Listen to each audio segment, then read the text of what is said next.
The long-awaited cherry trees finally arrived in the mail over the weekend, guys. I planted it into the backyard and I'm going to show you the steps that I took to do this. My name's Ben and welcome to The Lazy Gardener. So this is how the cherry tree arrived in the mail, obviously. I'm going to fast forward this because it took me a little while to untangle. But effectively, if you remember my original goal, I'm trying to create a food forest in my backyard where it's going to be little to zero maintenance. To get to that point, I've had to purchase a lot of trees and start building to a point where it's generating enough biomass in the hopes that I can then create effectively what will become a mini ecosystem. So here it is. Let's see how it goes. All right, step one done. Cherry tree unwrapped and the bonus currants that I'd forgotten I purchased. So just a quick tip, make sure you don't let the roots dry out. I've actually dunked the bare-rooted plants in a bucket next to me in water. So while that's soaking away, I'm actually going to go dig the hole now.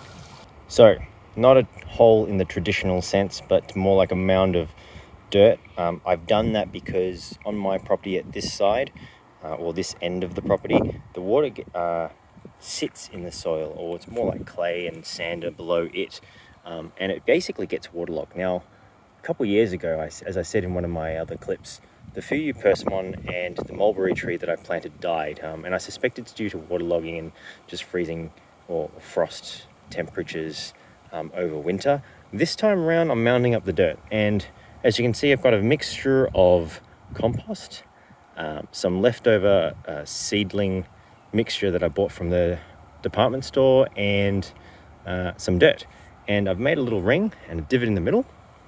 And then the other thing that's probably worth noting is I'm going to try and plant it to where it was planted in terms of the depth when it got dug out. And you can see at the base, there's a bit of different color at the stem. And then if you move up a bit, you can see the color changes where it's probably above the soil. So it's probably around where my thumb is, roughly. And then above it, if I run along, because this is a grafted cherry tree, this always has to sit above soil height. And that way you don't get little suckers from the rootstock, well, that's the intent anyway, coming up from the base, and it grows relatively healthy. So I'm going to sit it in roughly like that, maybe even a little bit deeper, but I am going to mount it up a little bit, and then I'm going to cover the whole thing in mulch.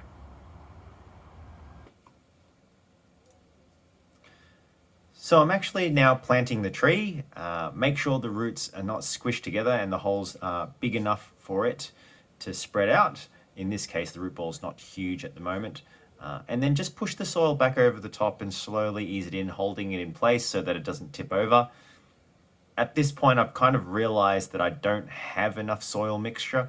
And so you'll notice later on is I actually get a shovel and try and find a bit more soil around the garden to top it up. And then at the very end, I'm effectively just going to go and increase the mulch layers. So there you have it. We're going to skip to the end and show you what it looks like.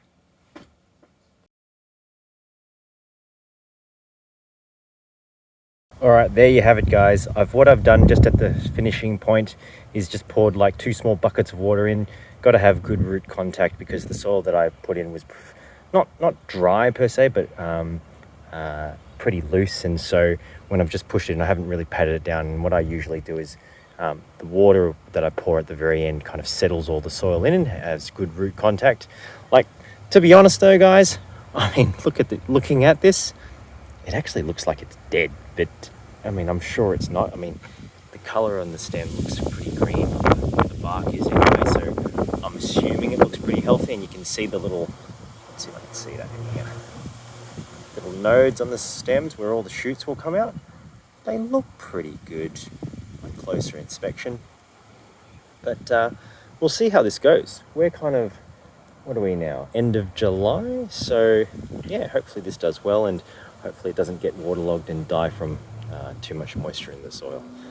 That's it, guys.